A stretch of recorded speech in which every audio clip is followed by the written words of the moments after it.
হাওড়ার ম্যাকেনজি লেনে ইডির হানা। সুরেন্দ্র বাগারিয়া ও কামাল দুগ্গারের বাড়িতে ইডি তল্লাশি চালাচ্ছে। ইডির 5 সদস্যের একটি প্রতিনিধি দল এই দুই ব্যবসায়ীর বাড়িতে গিয়েছে বলে জানতে পারা যাচ্ছে। ঠিক কী অভিযোগের প্রেক্ষিতে এই দুই ব্যবসায়ীর বাড়িতে এনফোর্সমেন্ট ডিরেক্টরের কর্তারা তদন্তকারী আধিকারিকরা গিয়েছিলেন তা এখনও পর্যন্ত স্পষ্ট নয়। তাদের সঙ্গে রয়েছেন কেন্দ্রীয় বাহিনীর জওয়ানরাও, যাতে এই তদন্ত কার্য চালানোর সময় যাতে কোনো অপ্রীতিকর পরিস্থিতি তৈরি না হয় সেই কারণেই কেন্দ্রীয় বাহিনীর জওয়ানরাও রয়েছেন তদন্তকারী আধিকারিকদের সঙ্গে। হাওড়ার ম্যাকেনজি লেনে দুই ব্যবসায়ীর বাড়িতে সুরেন্দ্র বাগারিয়া এবং কামাল দুগ্গারের বাড়িতে গিয়েছেন এনফোর্সমেন্ট ডিরেক্টরেটের আধিকারিকরা। আমাদের সঙ্গে রয়েছেন আমাদের প্রতিনিধি জগন্নাথ সামন্ত। জগন্নাথ, ইডির এই 5 সদস্যের তদন্তকারী আধিকারিকরা কখন থেকে চালাচ্ছে এই তদন্ত অভিযান?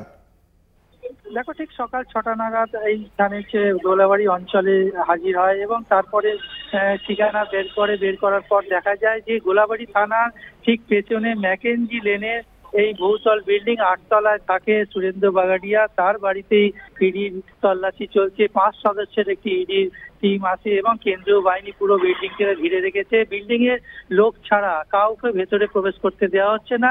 যেটা জানা যাচ্ছে, আর্থিক তছরূপের কেলেঙ্কারিতে বেশ কদিন ধরে ইডি 15 জায়গায় রেড করেছে বিভিন্ন জায়গায় সূত্র মারফত। এনাকেও এই যে সুরেন্দ্র বাগাডিয়া তাকেও পাওয়া গেছে ইডির স্ক্যানারে, তিনি আসে তারপর থেকেই তল্লাশি শুরু হয় এবং এই মুহূর্তে এখনো পর্যন্ত তল্লাশি চলছে। 2:30 বেজে গেলেও উপরে ভেতরে বিভিন্ন সময় ইডির আধিকারিকরা নামছে আবার উপরে উঠছে।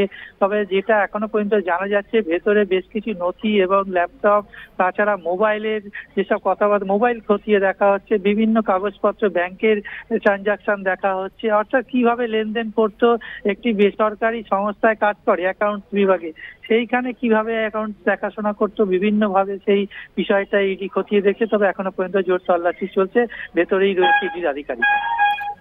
ধন্যবাদ। আমাদের সঙ্গে ছিলেন আমাদের প্রতিনিধি জগন্নাথ সামন্ত।